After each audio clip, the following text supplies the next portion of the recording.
السلام علیکم ورحمۃ اللہ وبرکاتہ۔ بسم اللہ الرحمن الرحیم۔ غزالہ نے ایک بہت اچھی بات لکھی اور میرا دل کیا کہ میں آپ لوگوں کے ساتھ شیئر کروں۔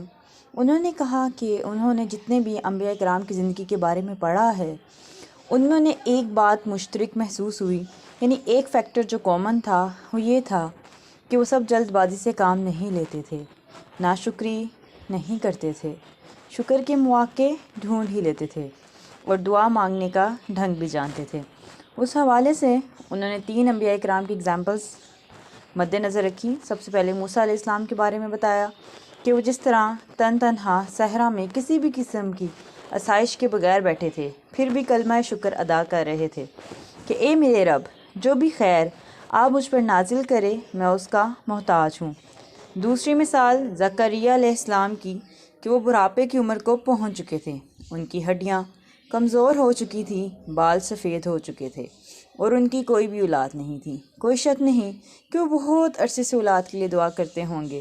عمر کے اس حصے میں پھر وہ دعا کر رہے ہیں اور ساتھ کہہ رہے ہیں، اے میرے رب، آپ سے دعا کر کے میں کبھی نا امید نہیں رہا، کسی بھی قسم کی مایوسی اور ناشکری کا اظہار نہیں کیا۔ زکریا علیہ السلام نے حضرت ابراہیم علیہ السلام کو جب آگ میں ڈالا گیا تو ان کے منہ میں یہ الفاظ تھے کہ میرے لیے اللہ کافی ہے اور وہ بہترین کارساز ہے۔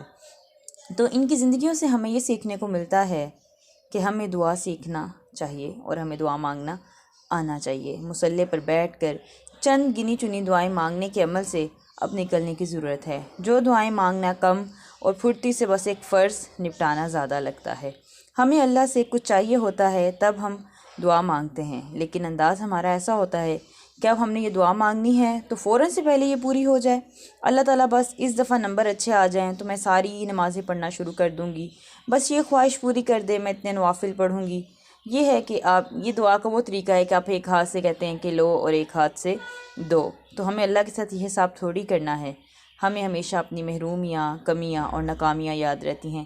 یہ نہیں یاد رہتا کہ کتنی ہی نعمتیں ہمیں بغیر کہیں مل جاتی ہیں اور اللہ دیتے رہتے ہیں۔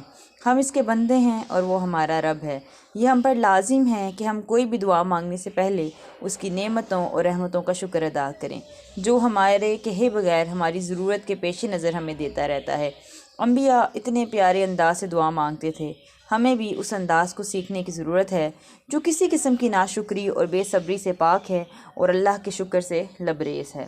اب دیکھیں کہ اس میں انہوں نے یہ بتانے کی کوشش کی ہے کہ ہمیں دعا مانگتے ہوئے جلد بازی نہیں کرنی اور دعا میں یہ سسٹم نہیں رکھنا کہ یہ لو یہ دو۔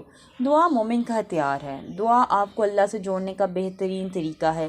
تو آپ دعا کو اگر خلوص کے ساتھ مانگ رہے ہیں تو آپ عبادت کر رہے ہیں، آپ اللہ سے کنیکٹ ہو رہے ہیں۔ آپ کو پتہ ہے کہ دعا کے حوالے سے ابھی ایسا ہے نا کہ یا تو ویسے ہی پوری ہوتی ہے جیسے کہ ہم نے مانگی ہوتی ہے، یا کوئی مصیبت یا پریشانی ٹل جاتی ہے، یا آخرت کے لیے جمع ہو جاتی ہے۔ اور جو آخرت کے لیے جمع ہو جاتی ہے نا، اس کا اجر اگر انسان دیکھ لے تو وہ یہ سوچے کہ کاش کوئی بھی دعا دنیا میں قبول نہ ہوتی۔ تو دعا جو ہے بعض اوقات ہماری قبول ہونے لگتی ہے، مگر ہم جلد بازی کی وجہ سے چھوڑ دیتے ہیں اور ہماری دعا پوری نہیں ہوتی اور ہمارا کام رہ جاتا ہے۔ تو ہمیں اپنے عمل کی اپنے رویے کی جائزہ لینے کی ضرورت ہے کہ ہم اتنے جلد باز کیوں ہیں۔ آپ اللہ سے مانگ رہے ہیں، تحمل سے مانگے، سکون سے مانگے، اور اللہ کے سامنے سب کہہ دینے سے انسان کتنا پرسکون ہو جاتا ہے نا۔ تو اپنا سکون کیوں نہیں دیکھتے؟ یہ تھوڑی ہے کہ فوراً سے ہو جائے۔ اللہ ضرور سنتے ہیں اور پورا کرتے ہیں، مگر اپنے ٹائم پہ، اس مدت پر، اور انسان کو بھی دیکھتے ہیں کہ وہ کتنا یقین رکھتا ہے۔ تو اللہ کے ساتھ توکل، اللہ پر توکل رکھیں، اور جب دعا مانگیں تو صبر اور شکر بھی رکھیں، تحمل رکھیں، اللہ ضرور سنے گا، اللہ ہی تو سنتا ہے۔ السلام علیکم ورحمۃ اللہ وبرکاتہ۔